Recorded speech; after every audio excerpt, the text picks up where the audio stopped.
Thank you so much for joining this session on how creatives can build a brand on LinkedIn. I'm Andy, founder, multiple time author, and principal product manager working on Adobe Express. This is a subject matter that is very close to my heart, so I cannot wait to dive into this with you today. Over the next 15 minutes, we're going to be going through 6 actions that you can take today to level up your outcomes through LinkedIn.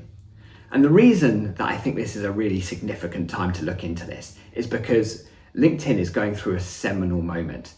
Consumption behaviors on the platform are shifting. The way that people are perceiving LinkedIn and its importance to how brands grow is shifting as well. So you can see this in the fact that more CEOs than ever before are now using the platform. The value of employee-driven growth is here. People have finally recognized this as an opportunity of building trust in our brands by demonstrating our expertise through LinkedIn, through the written word, through the voice of the humans that operate within a business. That is the thing that's driving LinkedIn. It's the place where education goes, where internal narratives within a business start. And that's having a really interesting impact on the rest of LinkedIn. Not only is that resulting in more members than ever joining the platform, it's up to 1.2 billion members on LinkedIn, but also content consumption trends are shifting. More people than ever are now consuming video. LinkedIn are really leaning into video and leaning into the broader creator economy, because they know LinkedIn has always struggled for content quality. It's not struggled for attention, it's struggled for retention. So it's struggled to have the great content that keeps people on platform. And that represents a significant opportunity for you as someone that is creative by nature, someone that can create content that stands out. That's where the gap for LinkedIn is right now. Particularly if you're a video creator, this is your time. But even if you're not, even if you're, work on static or you're a copywriter, the great thing about LinkedIn is that, and we'll speak about this a little bit later, is that irrespective of content format, your content will work. And that is the important thing. But it will only work dependent on a few things that we're going to cover today. So let's kind of give a bit of background as to why I'm here talking about this. Why should you listen to me? Who am I to talk about this kind of stuff? Like I said, I feel deeply passionate about LinkedIn, and I owe a huge debt of gratitude to LinkedIn's role and what it played in how I grew the business that I co-founded. So in 2016, I co-founded a business called ContentCal, which was a social media marketing software. It grew to becoming the fastest growing company in our space, had about 30,000 customers in 110 countries at one point, if memory serves. And 5 years after founding the business, a miracle happened. We were acquired by Adobe, which is where I now work. And it still feels like a dream come true, to be honest. But a huge amount of the energy, the momentum, the word of mouth, the connections that we created, the sales that were generated, all came through LinkedIn. Came through the connections we made, came through the content that we created, came through building a personal brand. This will probably be nothing new to you, right? We know personal brands are important. But the delightful thing is here, it's like, we didn't need to have millions of followers. We just need to be strategic about who we want to find on a platform, the outcomes we seek to drive, and how can we serve our audience in the best way possible so that we build trust, we build advocacy, and we build word of mouth at scale. And that's what happens through LinkedIn. And that's why I'm so bullish about LinkedIn as a platform for creatives or anyone to grow their business. Particularly, I think it's advantageous for those that are part of the creator economy, those that are solopreneurs, individual founders. It's those stories that really can come to life on LinkedIn, and there is incredible demand for content like that on the platform. And as I said, we'll talk more about content creation later, but there's so much opportunity to stand out on LinkedIn and really elevate yourself above the typical crowd of content. But the great thing is here, and this is the key message you need to take away from this, is that on the rest of the platforms, they are being dominated by AI-orientated content. Content has exploded across TikTok, on Instagram, etc., and engagement is declining. That is not the case on LinkedIn right now. And that is the exciting thing, right? Of course, there is AI-generated content that exists on the platform, but not at the scale that it exists on other platforms. Human narratives, authentic perspectives are the things that really win on LinkedIn. And that is where you, my friend, can absolutely dominate. And You know what? I'm not even going to use the word dominate because it's not about dominating. It's not about getting 1 million followers. It's just about being able to be very intentional with what we're trying to achieve. So let's go through the steps. Let's make it practical. And let's give you a whole bunch of top tips that you can take away, implement today, and then grow your brand on LinkedIn. Number one is all about nailing your profile. 3 parts to this, making sure your cover image tells all of your story, tells like your credibility, logos you've worked with, any quotes, anything you really want to call out. That is your cover image. Too few people use that as an opportunity to display what they've achieved. Don't miss that opportunity. Then there's your headline. Headline, of course, really important. That's the thing that really needs the SEO value, and it needs to be very pointed as to who you're seeking to serve. Again, all about intentionality, all about knowing your target audience inside out. I help X achieve Y so they can Z, right? Very simple outcome orientated narrative there. So people are very clear about what it is that you do. And then finally, there's the about section, the summary section that lives below your header. The first paragraph is the only bit that's seen. So again, we want to make sure we can expand on our headline, keeping a very similar narrative, keeping it nice and tight, organized, tightly focused around our ICP, ideal customer persona, keeping it super, super relevant to that segment that we seek to serve. And then making sure that our narratives are absolutely bang on for the first 3 to 4 lines. I'll give you an example. Chris Doe, fantastic example of this type of framework. So you can look at his header image here. You can see that it speaks volumes about credibility. Of course, not all of us are incredible enough to be Emmy award winners, totally get that, but maybe a couple of customer logos. Maybe it's a quote from a client, something like that. Immediate credibility to go, I should trust this person. That is what we're trying to achieve. That is the ultimate goal here, which is like, should I work with person X? Are they trusted? Like, do I trust them? And that is what we're trying to break down, that initial skepticism, that trust barrier we want to break initially. And then as you can see, Chris has got like an incredibly tight headline here. Really like this narrative. You can tell that he's honed this again and again. It's quite visceral in the way that he describes it. I wouldn't expect everyone to kind of get to that level straight away. Again, use the kind of problem solution framework. I help X achieve Y so they can Z, right? Very simple framework like that. So it's super clear the outcomes that you deliver for your target audience. And then the about section, again, you know, as I said, first 3 lines is all that really matters here because everything else is under the see more. We just want to make sure that, again, super tight around our ICP. I talk about ICP now in step 2 because this is all about building your audience. LinkedIn, I would say, and this is my opinion, it is the easiest platform across every single social media network to build an audience on. Whereas typically the approach for most people when they're trying to grow on a social platform is, let's just say Instagram, for example, people start creating content that they like, over-fixate with the stuff that they put in their feed, and they focus on, oh, should I do reels or carousel? Should I do a story? Or should I put a link in my bio? Or what should I do? All of these little kind of micro tweaks misses the main point. And the main point is here, is like, we start with our audience. We don't start with the content that we want to create. We want to start with, who do we want to serve? And the delightful thing about LinkedIn, before we've even put pen to paper and started creating content, build the audience. Firstly, get super tight with who it is that you seek to serve.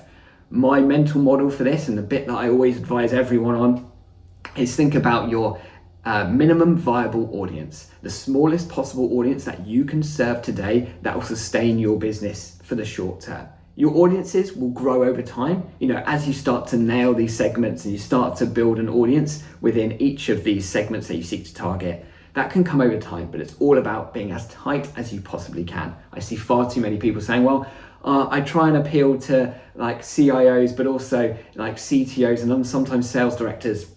No. That won't work.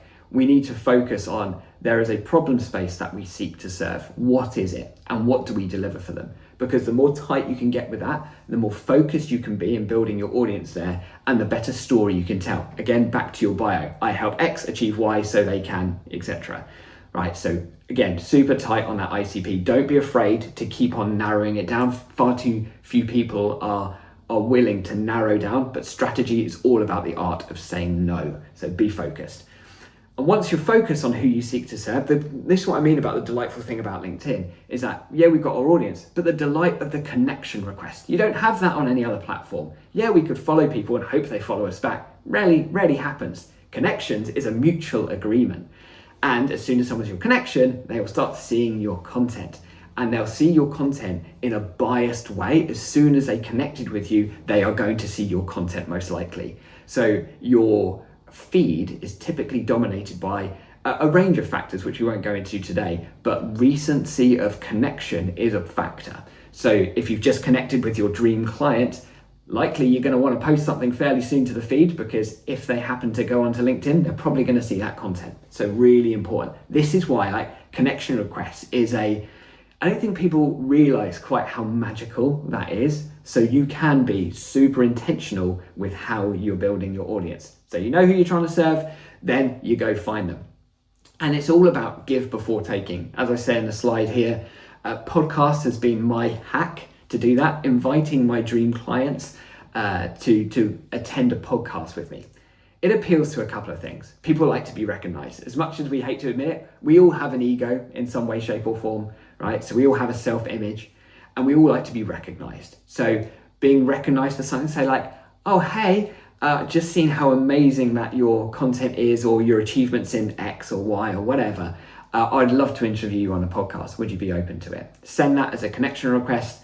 Your request is going to be very likely to not only you get the connection, but you'll also have a conversation with that person. I've seen other people do that even if they don't have a podcast, where people have just wanted to have like a 5-minute chat. I often get requests like this where someone's like, oh, seen what you've achieved, Andy, yada, yada. So ego. And then the ask is like, I'd love to jump on a 5-minute call with you to understand about how you got to where you are and any advice that you can give to me. That taps into another one of our innate desires. So of course we've got ego and our desire to be recognized. We've also got a desire to have a purpose, to contribute, to be valuable. And that is a very compelling thing when you both recognize someone and then ask for the help or contribution, because that is a fantastic opportunity. 1, to get the connection request, and 2, to have a conversation with someone that you really desire. And again, that is the beauty of LinkedIn. It's not about going viral. It's not about breadth of followers. It's about depth. Who do we want to serve? Find our target audience, find our dream client, and then go after them in a way that gives first. And then we're going to make it habitual. So we're then going to send out 5 to 10 connection requests a day to our target audience. Just as a thing for you to try as well, this just based on my experience, my connection requests, if I don't have a particular offer for someone, like a call or a podcast interview, I tend to put nothing in my connection request text. Just send a connection request with no context whatsoever. Sounds weird, I know, but I have a 50% improvement when I put nothing in the body copy of take a connection request. Don't know why, who knows? People just blindly accept those connection requests, it seems like. So either way, take my advice at surface level. Feel like if you want to use it, feel free. Cool. Step 3, content. We could talk forever about this, but we've only got 15 minutes, so we'll do it at a very high level. My overarching content strategy here is the best content strategy: bond, educate, showcase, tell. If you organize a content strategy across these 4 key pillars that are fully aligned with your ICP and the problems that you seek to serve, this is everything that you'll need. And it's called BEST, or the best content strategy. It's called this in this order for a particular reason. Because we can't ask for anything, which is the tell element. We can't promote until we've earned the right to do so. And we earn the right sequentially, starting with bond content, which is who are you? What do you aspire to be?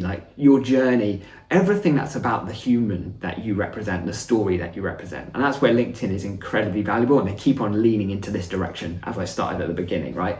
This is such an important part, those human, authentic narratives, that's where it begins. That's your bond content, about emotional connection. Then your educate content is all about building trust by adding value. Trust is everything in what we're trying to do. We're not trying to go viral. We're not trying to be famous. We're trying to be trusted. And being trusted comes from showing up consistently and consistently adding value. That might be through meaningful comments, that might be through, which we'll talk about in a second actually, and that might be through educational content. That has been the vector that I've leaned into. If you do look at my LinkedIn profile, you'll actually see that every single week for the last 7 years now, so I think this is about 400 posts, every single week I've done the same content format. It's called the Social Media Roundup. Update the 4 key updates that everyone needs to know around social media. Do that in 90 seconds on LinkedIn, and I've done so for the last 7 years consistently. And the impact that's had, not a single one of those posts have gone viral, by the way, right? They all achieve very similar results, but it goes deeper than that. The amount of times I've shown up to meetings in person, both, my startup days and now in Adobe days, people turn around and go, "Oh, aren't you the guy that does the social media roundups?" That is everything about trust, right? And having that impact, you build memory structures. And marketing 101, the fundamental law of marketing in general is being first to mind. That's all we're trying to do. So the more that you are consistent around something like, I have this roundup format, so this is all this education content pillar, you become recognized, you build into memory structures. And that is the important thing. And that's where video is particularly useful as well. So cool, bond, educate, hopefully that makes sense. Then showcase is about subtly demonstrating our expertise. So an example might be, let's say you've got a book launch coming up that, of course you want to promote the book, but you don't want to just say, "Hey, I've got a new book out." You want to say, "Oh, I've been working on this book behind the scenes and I can't decide between 2 covers. What would you think is better?" Something like that. That's kind of showcasing, but involving your audience in the story. And again, that's the important bit, the story. You might also think from showcase content perspective, like behind the scenes content works really well, like, on site with a client, what actually happens behind the camera, that kind of thing. And then tell is your obvious stuff. That is like, webinar promotion, that is whatever kind of call to action you have. But we can't get there without bonding with people, emotionally connecting, educating, adding value, building trust, showcasing, demonstrating our expertise, building credibility, and then we've earned the right to tell. Oh, and just as a little kind of nod to this, 3 to 4 times per week in terms of posting is generally one of the best things that you could do. LinkedIn rewards consistency. So yeah, that's what we mean. Consistency of topic, consistency of frequency of posting. Cool, step 4, basically TLDR on this one. Every content format works really well. LinkedIn are continuing to push video, so definitely would start to think about video, but carousels work really well from an engagement perspective, like PDF upload posts, but even just a text only post will work. The delightful thing about LinkedIn is differentiated from the rest of the platforms is that it doesn't really matter what format you do. As long as the format works best for you and it's the best vehicle for your message, then it's all good. You don't need to worry too much about all of these if you spend too long on hacks, I'd spend too long on LinkedIn, you'll see all of these hacks appear and people saying, "Oh, don't do this on LinkedIn, do that." Forget all of that, right? It's all about, firstly, forgetting all of those other marginal gains. You're focusing on a core best content strategy that we're just talking about and deploying that across whatever content format works best for you. And typically it's these 3 in the main. And in terms of solving your workflow as well, just to talk about tools very quickly, I use a tool called Supergrow, which is very useful in terms of ideating content, coming up with suggestions for LinkedIn posts. So that's for all my written stuff. That helps me come up with those ideas. I basically just speak to it and it allows me to structure my thoughts in interesting ways to present on LinkedIn. So Supergrow I definitely recommend from an ideation perspective. But then from a visual design perspective, you've got Adobe Express then, which handles all of the image creation components, all of the LinkedIn templates already there for you, of which you can then schedule them out so you can be consistent in your 3 to 4 posts a week and also analyze the results and the performance, which we're going to talk about results in a second. Cool, step 5 out of 6, nearly there. Commenting is your growth strategy. 3x3 method is 3 meaningful comments per day for 3 weeks on your target audience.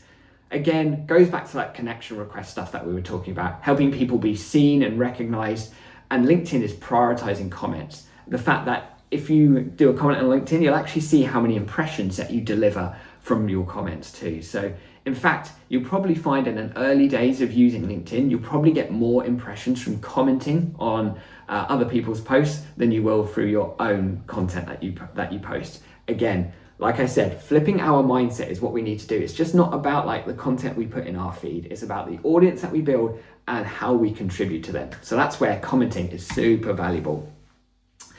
And then measurement, right? So measure what matters. And this is value over vanity. So profile views you should care about, because more people checking out your profile, because this is where we started, right? Important how your profile is shaped up, etc. How many DMs are you starting to get, your inbound requests, and meaningful collab opportunities. And that is where the opportunity is, you know, not in like likes or comments, reshares or whatever. That stuff, or even overall followers, that stuff is kind of nice to have, right? But oftentimes it's the stuff that happens behind the scenes that's the more useful stuff. And that's the delightful thing. Like LinkedIn you don't win on LinkedIn by, you know, getting 600,000 followers or like becoming a top voice. They are aspirational things that you might get to in the end. But actually, you can start winning today and driving great outcomes purely by understanding exactly what you want to get out for it, who you seek to serve, and what you seek to do for that target audience. And then all we care about is like, are our profile visits growing over time? More people coming back there is the most important thing. Then, you know, DMs and collabs that fall off the back of it. Basically, our number one job is to get people to our profile first and foremost. And that kind of sums us up really nicely, where, you know, success on LinkedIn across these 6 different steps, it's not about virality. It's about trust. It's about permeating the memory structures of our target audience. And I've said this numerous times, like the kind of key word of everything we've said today is all about intention, being intentional. When we're super tight with the target audience we seek to serve, we can be incredibly accurate with the content that we create that resonates with that audience, how we educate, how we add value, how we then collaborate with our target audience, whether it's through commenting or whether it's through connection growth. And that is the really powerful thing. And the more you can get tight with this, and the more that we can think about our strategy as the art of saying no, being known for one thing is so powerful, right? What do you want to be known for? For me, it ended up becoming like those roundups that I spoke about earlier. And again, this isn't about like, I see too many people try and do this. It's like, I just want to do LinkedIn and I'll try and go viral or try and get like 100,000 followers. It's all nonsense, right? The focus is about like, how can we every day take intentional actions to get in front of our target audience? And that is the most delightful thing about LinkedIn, is that you can actually deliver tangible business outcomes straight away. You don't have to spend the next year or so building a follower base. And that's the thing I find incredibly, incredibly powerful. And it's about participation, contribution. More than any other platform, it's about what you give to the community is what you get back. So that is my genuine recommendation. Again, you know, go back to the 3x3 commenting strategy on that one. And that's it. I probably have overrun, but sorry about that. Hope that you found this useful. Hope that you've got some inspiration as to where you can take this. I've just written a book on all of this, like memory structures, how to become the most talked about brand in the room. I've just put out a book on this as well on Amazon. So if that sounds interesting, you go and grab it through that QR code. But in any case, like, always happy with the connection. If this is useful, or if you've got follow-up questions, or you start doing it and you start to think, I need some extra guidance, just ping me. Always happy to help. But with that, thank you so much for taking the time. I'll see you soon. Bye-bye.